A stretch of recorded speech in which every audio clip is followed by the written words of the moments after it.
Hey there, Folsom dog owners. You live in an amazing city with so many places to explore with your dog.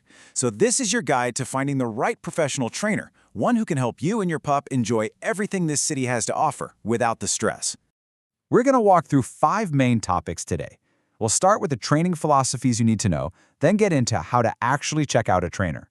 We'll also cover costs here in Folsom and, of course, the local rules. By the end, you'll feel way more confident about making a great choice. So first things first, let's talk about the big picture. Why is getting the right training so important, especially in a place like Folsom? Well, it's all about building an incredible life with your dog, and honestly, this city is the perfect place to do it. Just picture it. A nice, calm walk down Sutter Street, or maybe relaxing on a dog-friendly patio somewhere. How about hitting the American River trails? Good training is what makes all of that stuff a total pleasure instead of a chaotic mess. It really is the foundation for years of fun together.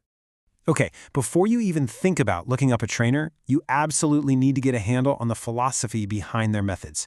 This is, without a doubt, the most important part of your entire decision.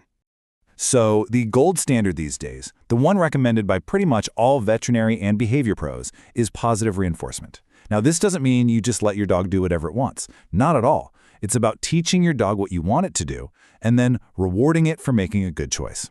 This makes learning fun, and, it builds this amazing, trusting bond between you two.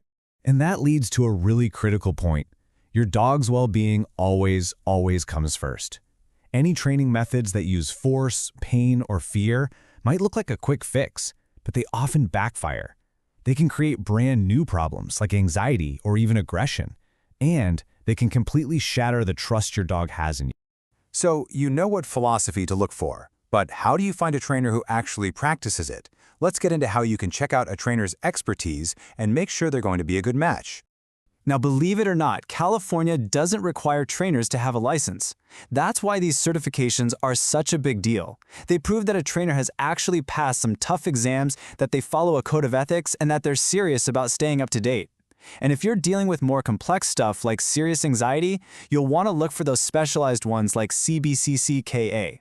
Think of this slide as your personal cheat sheet for that first phone call or consultation. You can just run right down the list. A good, confident trainer will have no problem answering every single one of these.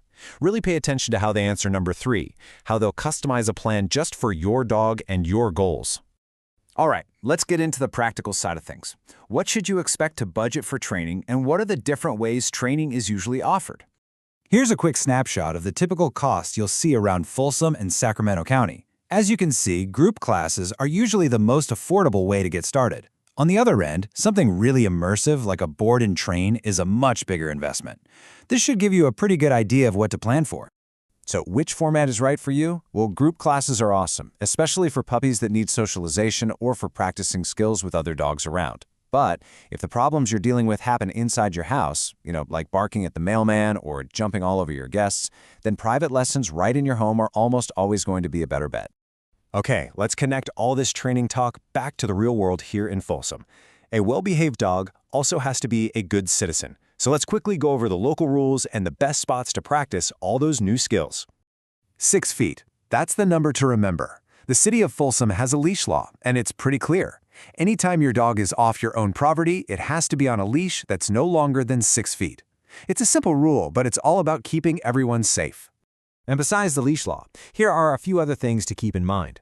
Your dog has to be vaccinated for rabies and wear the tag. That's a county rule. The good news is Folsom doesn't require a separate city license. And it's also worth knowing that nonstop barking can be considered a public nuisance, which, hey, is another great reason to work on training. So you're working with a great trainer, you know the local rules. Where can you actually go to put all this hard work into practice? Folsom has some really fantastic places for this. The Parkway Trail system is perfect for practicing loose leash walking when there are bikes and runners whizzing by. Or for a different kind of vibe, the trails at Negro Bar State Park have all sorts of natural distractions that can help build your dog's focus. And what about when you're ready to practice off-leash skills, like a really solid recall? Well, the one safe, legal, and designated spot to do that in the city is the Folsom Dog Park. That's the place to go to let them run free and work on those skills. In the end, taking the time to find the right trainer really is an investment. It's an investment in your relationship with your dog, and it opens the door to so many more adventures together.